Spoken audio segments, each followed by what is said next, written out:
was a college student on the edge of burnout. Between assignments, group projects, and exams, she felt overwhelmed. So, when she came across a flyer in the library advertising a peaceful retreat for stressed students in a remote cabin, she jumped at the opportunity. The retreat promised isolation, nature, and silence, exactly what she needed to reset her mind. She arrived at the cabin on a rainy afternoon, the woods dense and dark.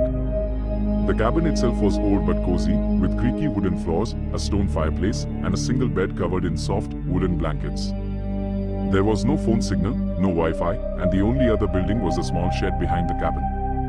It was perfect. The first night, she slept soundly. The rain pattering on the roof lulled her into a deep sleep, and the silence of the woods was comforting. But the next morning, strange things began to happen. It started with her notebook.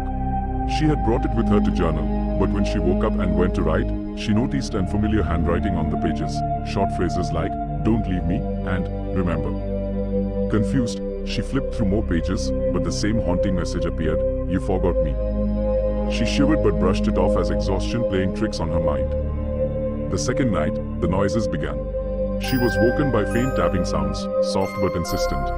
At first, she thought it was the wind or maybe an animal, but when she listened closer, the sound seemed deliberate. Tap, tap, tap. It came from the shed outside. She pulled the blanket tighter around her, trying to ignore it. But the tapping persisted. Unable to sleep, Lily decided to check the shed the next morning. Maybe something was loose in the wind, or perhaps it was an animal. She braved the rain and trudged through the mud to the small, dilapidated structure. The shed was locked, but something about it felt off. It wasn't just old, it felt forgotten, like it had been abandoned for years. She tried to peer through the cracks in the wooden door, but all she saw was darkness. That night, the tapping came again, louder this time. She tossed and turned, trying to ignore it, but eventually, she got up, grabbed her flashlight, and marched to the shed in the rain. She was determined to put an end to the eerie noise. As she approached, she noticed something she hadn't seen before. On the door of the shed, faint letters were scratched into the wood. They were barely visible, but when she got closer, she could make out the words, "I'm still here." Heart racing, she fumbled with the old lock and finally managed to open the shed door. The smell of damp wood and decay hit her immediately. She shone the flashlight inside and gasped. In the corner of the shed was a small, weathered trunk.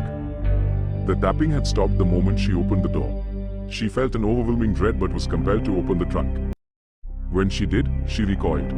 Inside was an old, tattered doll. Its face was cracked and dirty, its eyes hollow.